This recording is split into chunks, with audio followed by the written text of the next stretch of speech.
Hey guys, this is Mary Jane, and for the next series of videos that we're going to upload, we are going to talk about how to speak English well.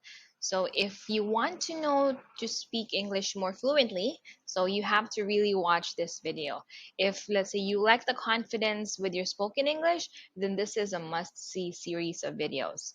So, in this comprehensive guide to fluent English, we are going to provide you with 50 tips that will help you improve your language skills and speak English better each day, especially by adopting the approaches and, let's say, creating a subtle learning environment. So let's move on. All right, so this is actually fluency. Fluency in English is a lifestyle choice. So if you want to understand how to speak fluent English, you need to also consider how fluency is gained by native speakers of the language in countries like the UK or in the US. Brits and Americans grew up in an environment dominated by English, and they learned the language through constant contact and social interaction. They use English as a highly practical tool to form relationships with others, not only for, let's say, relationships, but also in study, for work, and, let's say, gain or exchange information for a variety of purposes. Life for them would not be possible without, let's say, fluent English, as this will really form the basis of almost everything that they do. So, this is certainly the same for your native language and country. But do you really need English?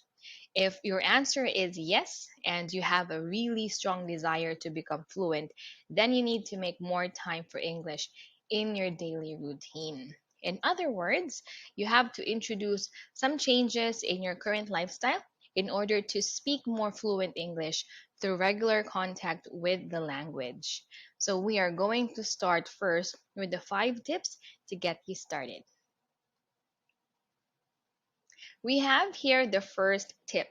Set time aside for your English each day and make it a priority. Any time you're going to spend on your English should be seen as an investment in your future fluency. You can take small steps that will really help you travel a great distance over time. And having a clear idea of exactly why you need English and what you will need to gain as a result of being fluent is actually more important. So, this is for you to be able to see the priority in your busy life. And also, the amount of time you choose to invest in your English is all up to you. But this should be, let's say, a regular commitment, and it will directly affect the speed at which you will be able to gain your fluency. Next tip, actively introduce more English into your daily routine. You have to really make a conscious effort to inject more English into your typical day.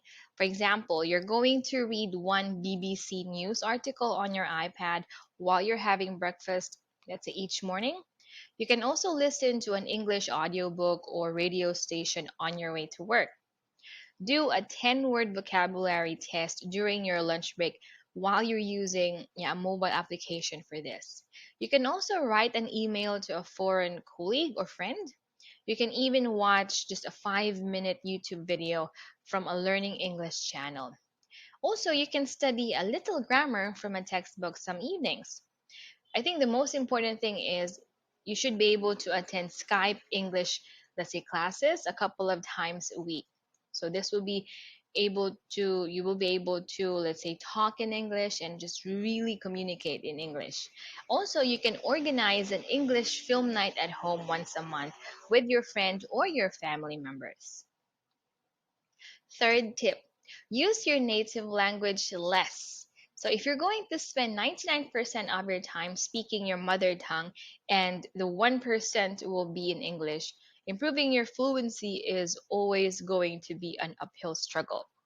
Are, let's say, there situations in which you could use English instead of your native language? Grab that opportunity. So, this technique is what we call replacement. And examples include changing the language on your mobile phone to English, let's say watching TV in English 50% of the time, or just even choosing to read a book in English instead of your native language. All right, moving on to number 4. Stop thinking of English as just a textbook subject.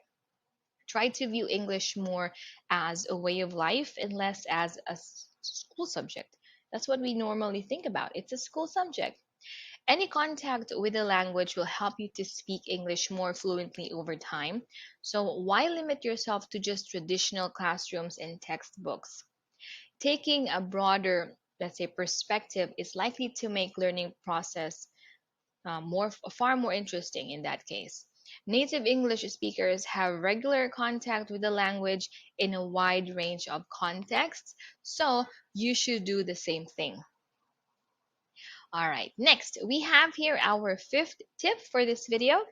You have to find some study buddies.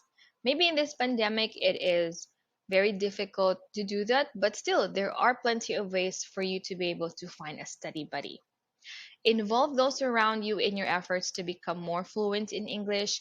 Ask them to help you to practice, to test your vocabulary, or to correct your writing. So that's what I do in some of my classes. I really ask my students that they should write. I always encourage them to write so that they will be able to also enhance their thinking skills in English and improve their writing. Those who are close to you can also, let's say, play a very important role in supporting and maintaining your new English lifestyle. However, also be aware that some could resent your time being spent in English, so you may try to prevent this positive change too.